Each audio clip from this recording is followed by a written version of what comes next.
Reactions आ रहे हैं कि वो जो घटना है वो जनता की गलती से ही हुई है, उसको आप किस तरीके से देख रहे हैं? देखिए, सबसे पहली बात तो हम यहाँ पे इल्ज़ाम नहीं लगा रहे, पर हमारे मोदी सरकार से, प्रशासन से, मीडिया से सवाल है। आज उस पुल की गैदरिंग 100 से 150 लोगों की थी, तो वहाँ टिकट सिस्टम भी है, तो 400 से 500 लोग वहाँ कैसे पहुँच गए? सबसे बड़ा सवाल तो प्रशासन से है कि जब आपको पता है कि वहाँ पे जाने की जगह नहीं है, तो आप 400-500 लोगों को जाने की अनुमति कैसे दे रहे हो? दूसरी बात कि अभी जुम्मा वो आपको पता है पुल रिपेयर हुआ था, उसके बाद तुमने उसकी फिटनेस का टेस्ट करवाया, तुमने चेक करवाया कि वो पुल फिटनेस में है, पास या नहीं है, तुमने कैसे जाने दिया वहाँ पे लोगों को? ये दूसरा सवाल। और तीसरा सवाल हमारा सरकार से यहाँ पर ये है कि मोदी सरकार हमेशा ऐसे लोगों को कॉन्ट्रैक्ट क्यों देती है कि जिनका कोई वजूद नहीं होता? अब एक बात बताइए, घड़ी और कैलकुलेटर बनाने वाली कंपनी को उठा के आप कंस्ट्रक्शन के लिए पुल दे रहे हो, ये कैसे वाजिब है? क्या देश में और कंस्ट्रक्शन कंपनियां नहीं है? पर सारी बातें यहाँ से निकल के आती हैं कि जो गुजरात का होगा, जो मोदी जी का प्रिय होगा, जो सखा होगा, उसी को सारे कॉन्ट्रैक्ट दिए जाएंगे। तो सबसे बड़ा सवाल तो मोदी सरकार से है कि जब तक प्रशासन से छेड़छाड़ होती रहेगी, जब तक करप्शन की बड़ी चलती रहेगी, तब तक ऐसे मुद्दे हमारे सामने आते रहेंगे। अभी आपको पता होगा 2020 के अंदर गुजरात में एक इंस्टीट्यूट में आग लगी थी जिसमें बच्चे जल करके मर गए थे। उस समय जो फायर ब्रिगेड वहां पर आई थी, उस फायर ब्रिगेड का ये कहना था कि हमारे पास एलिवेटर जो है, सीढ़ी नहीं है कि तीसरी मंजिल तक हम कैसे जाएं। मतलब फायर ब्रिगेड के बाद जो मुख्यमंत्री, 3 बार का मुख्यमंत्री और 2 बार का प्रधानमंत्री, जो अपने होम टाउन में सुविधाओं का अभाव रखता है, जो अपने होम टाउन का विकास नहीं कर पाता, और आप उससे उम्मीद करते हो कि वो देश का विकास करेगा। तो ये सबसे बड़ा मोदी सरकार से सवाल है कि आप कहते हो कि हमने देश का विकास कर दिया, हमें देश को बहुत आगे लेकर के जाना है। ऐसे आगे लेके जाओगे जो 15 साल का मुख्यमंत्री रहा और उसके बाद 10 साल का प्रधानमंत्री रहा, वो अपने क्षेत्र में विकास नहीं कर पा रहा। मीडिया ने भी तो इस बार सवाल पूछना शुरू कर दिया। रिपब्लिक ने भी अपने रिपोर्टर भेज दिए, वो मुख्यमंत्री आवास के सामने जाके जो है वो रिपोर्टिंग कर रहे थे, सवाल पूछ रहे थे, उन्हें बाहर भगा दिया गया। मीडिया भी तो अब सवाल कर रहा है ना। देखिए, छोटी सी बात ये है कि मीडिया अपना कर्म ईमानदारी से करता तो ये नौबती ना आती। ये सवालों की जो झड़ी लगनी चाहिए थी मोदी सरकार के खिलाफ बहुत पहले लगनी चाहिए थी। पर जब ये सवाल नहीं किए गए मोदी सरकार से, उस समय तो मोदी सरकार को हीरो बनाने की पूरी इनकी खिलाफत रही है। अब ये देखो कि जो इंसान हमेशा से ही गलत बयानबाजी करता आता है, उसको मीडिया हीरो बनाती है। मोदी जी के सारे बयान आपने देखा, बनारस में जब वहां पे पश्चिम बंगाल में पुल गिरा तो मोदी जी का व्यक्तव्य क्या था? उसको उन्होंने एक्ट ऑफ गॉड बता दिया कि भगवान की मर्जी है, भगवान आपको चेतन ना करे तो यहाँ किसकी मर्जी है? मोदी जी, आप ये बात बताइए, ये पुल गिरा तो ये किसकी मर्जी है? तो बस सोचने की बात यह है कि हर मुद्दे राजनीति के नहीं होते, पर कुछ मुद्दे ऐसे होते हैं जो राजनीति अछूते भी नहीं रहते। ये पुल भी आज, जो मेरी बात सुनिए, जो पुल भी आज यहाँ पे बनाया गया और इस पुल के ऊपर इतने लोगों की मौत हुई है, बच्चे मरे हैं, उस पर सवाल खड़ा होता है प्रशासन से भी और वहाँ की सरकार से भी कि आपके वहाँ पे प्रबंध क्या थे, आपके वहाँ पे मौजूदा हालात क्या हैं। ये चीज ताबड़तोड़ एक्शन तो जारी है, सफाई कर्मी को, टिकट बांटने वाले, बेचने वाले को, सबको गिरफ्तार तो कर लिया गया। देखिए, एक छोटी सी बात, जब इतना बड़ा संगीन मुद्दा बनेगा, इतने लोगों की लाशों के ऊपर राजनीति होगी, तो क्यों नहीं वहाँ पे आपको ये लगेगा कि लोग पकड़े जाएंगे? यहाँ पकड़े जाना मुद्दा नहीं है। इतनी बड़ी बड़ी घटनाएं हो जाती हैं, सरकारें सोई रहती हैं। आप ये देखिए कि अस्पतालों की रिपेयरिंग हो रही है क्योंकि मोदी जी ने वहां पे जाना है। अरे वो दिन दूर नहीं है कि मुर्दों को भी सजा के रखेंगे कि मोदी जी उनको देखने आ रहे हैं। आप इस चीज को देखिए, अस्पताल में मुर्दे भी सजाए जाएंगे जैसे अस्पताल सजाया जा रहा है। अरे मरम्मत होनी चाहिए पुल की, हो रही है अस्पताल की। आप ये बात बताइए। अरे आप ये देखिए ना, हर चीज को छुपाने में लगे हुए हैं। जब ट्रंप यहाँ पे आता है तो गरीबी की दीवार खड़ी कर देते हैं गरीबों को छुपाने के लिए। अरे क्या क्या छुपाओगे? अस्पताल की गंदगी सोशल मीडिया के द्वारा जब हम आम आदमी तक पहुंच सकती है, तो क्या मोदी जी तक नहीं पहुंच रही? एक आदमी शर्म के मारे डूब के मर जाए, मेरी बात समझिए।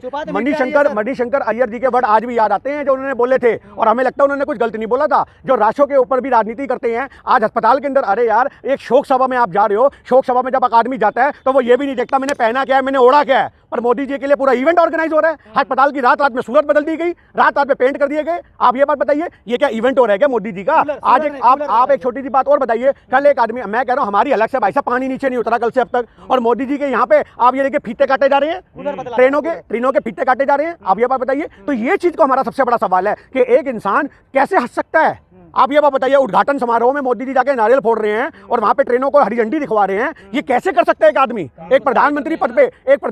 अरे भाई साहब, एक शोक सभा भी कोई चीज होती है। एक आदमी का पड़ोसी भी मरता है ना, तो गांव के अंदर 13 दिन तक चूल्हा नहीं जलता। अगर शहरी लोगों की भी बात कर दी जाए, तब भी आदमी अपने पड़ोस के मरने पर इतना दुख व्यक्त करता है कि अपने घर में शोर शराबा नहीं होने देता, और ये वहां पे मीडिया के ऊपर हल्ला मचा रहे हैं, देखो ये ट्रेनें पास कर देगी। ये सोचने की बात है, ये संगीन मुद्दे हैं। तो ये चीजें हैं। लेकिन मोदी जी कल गुजरात में थे, उन्होंने कहा कि मैं एक तरफ दुख है, दूसरी तरफ कर्तव्य है। कर्तव्य देखिए, मेरी एक छोटी सी बात सुनिए, यहाँ पे कर्तव्य हंस के नहीं निभाए जाते। कर्तव्य निभाने वाले आदमी, मेरी बात समझिए, कर्तव्य निभाने वाले आदमी उन कर्तव्यों को 2 दिन के लिए टाल भी सकते हैं।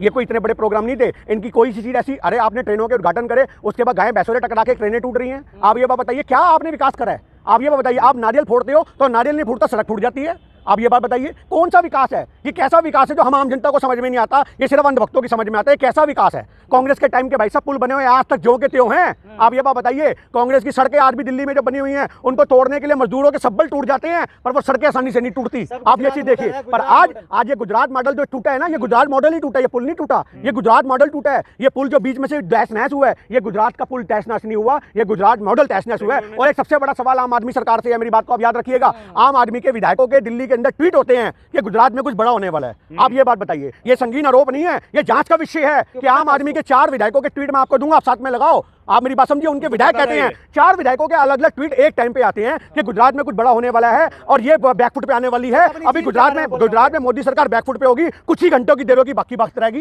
अरे यार ये बात, ये कोइंसिडेंस 4 आदमियों को होगा?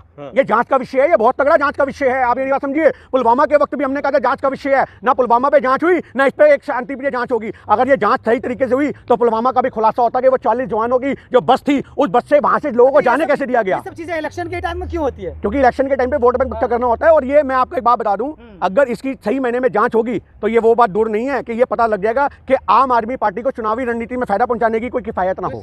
आप ये भी बात रखिए, आप मेरी बात समझिए, ये हम जी ये तो जांच का विषय है, हम इसमें क्या बोले। लोगों की इतनी मौत होगी, इतने लोग मर गए, पर हम आज उस भाई को भी बहुत सैल्यूट करते हैं कि मेरी बात सुनिए। ये मैं अरे भाई साहब, उनको पता है हमारा वोट बैंक तो है नहीं है। अगर कांग्रेस एक बार वहां पे गढ़ बना गई तो 2024 में कांग्रेस को हिलाना बहुत मुश्किल है। राहुल जी की जो भारत जोड़ो यात्रा चल रही है उसने पूरे देश को एक कर दिया है, ये बहुत अच्छे से जानते हैं। और इनको ये बात पता है कि हमारी बी टीम, इनको अरे भाई साहब 66 विधायक है, क्या खराब है? आप एक बात बताओ, आप एक बात बताओ, 66 विधायक है, क्या खराब है? इन्होंने जानकर, मैं क्या कहना चाह रहा हूँ, जान के प्रोजेक्ट किया गया आम आदमी पार्टी को वहां पे पहुंचाने के लिए।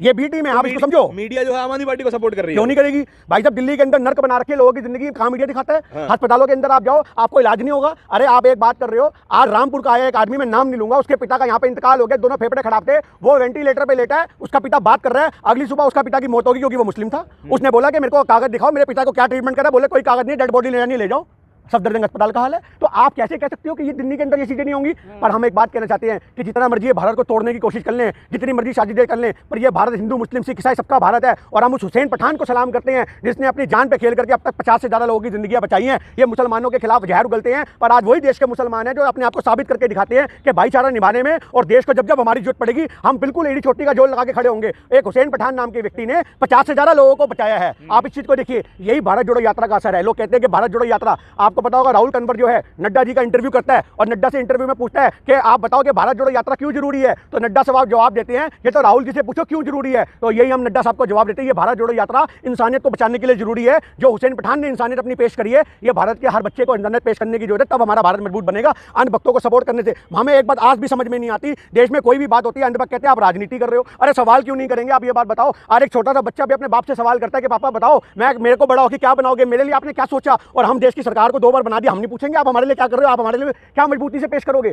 पर इस सरकार में कोई विकास नहीं होगा। हमें तो ऐसा लगता है, लोग जब पूछते हैं कि मोदी सरकार के 10 साल कैसे बीते और कैसे देखते हो, तो मुझे तो ऐसा लगता है कि मैं कोई विनाशकारी फिल्म देख रहा हूं। मैं एक विनाशकारी फिल्म देख रहा हूं जिसका अंत होने का नाम ही नहीं ले रहा। हर दूसरे दिन में किसी ना किसी की मौत होती है, हर दूसरे दिन में लोगों की शहादत होती है, हर दूसरे दिन में कहीं ना कहीं रोना होता है। ये विनाशकारी फिल्म का अंत 2024 में जरूर हो जाए, ऐसी हम कामना करते हैं। लेकिन सर कांग्रेस के जब राज्यों में हम बाकीवादी घटना होती हैं तब ये जातिवाद नहीं, जातिवाद तो आदमी के दिमाग में है।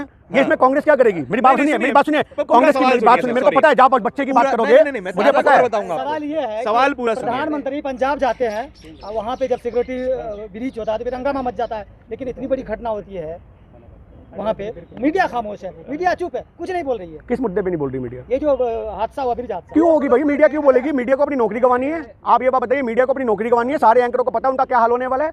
आप सरकार से एक बार सवाल तो करके देखो, आप सरकार से सवाल करके देखो, ना मीडिया हाउस बचेगा ना मीडिया बचेगी। सारी की सारी मीडिया तो इनकी खरीदी हुई मीडिया है। लेकिन जिस तरह मीडिया दूसरे स्टेट में जिसे तो कांग्रेस का राज होता है और बंगाल की बात करते हैं, छोटी घटना में हंगामा पीट तो भैया गुलाम कभी अपने आका के खिलाफ सवाल करता है क्या? आप ये बात बताओ। आपने वो जिन वाली बचपन की कहावतें तो सुनी होंगी, जब जिन को रगड़ो तो जिन बाहर आता था, बोलो आका मैं आपके लिए क्या कर सकता हूँ। तो आज ये वही मीडिया है और मोदी जी के हाथ में चिराग है जो उसको रोज रगड़ते रहते हैं और मीडिया निकल के बाहर आती है और बोलती है बताओ आका हम कौन सी खबर चलाएं, बताओ आका हमें क्या करना है, हमारे लिए क्या आदेश है। तो आप ये उम्मीद करते हो कि बिके हुए गुलाम लोग जो हैं वो देश के लोकतंत्र को बचाने का काम करेंगे? आज हमारे देश के लोकतंत्र को कमजोर किया जा रहा है, उसको बचाने के लिए सिर्फ कांग्रेस को लाना पड़ेगा। चलिए बहुत शुक्रिया।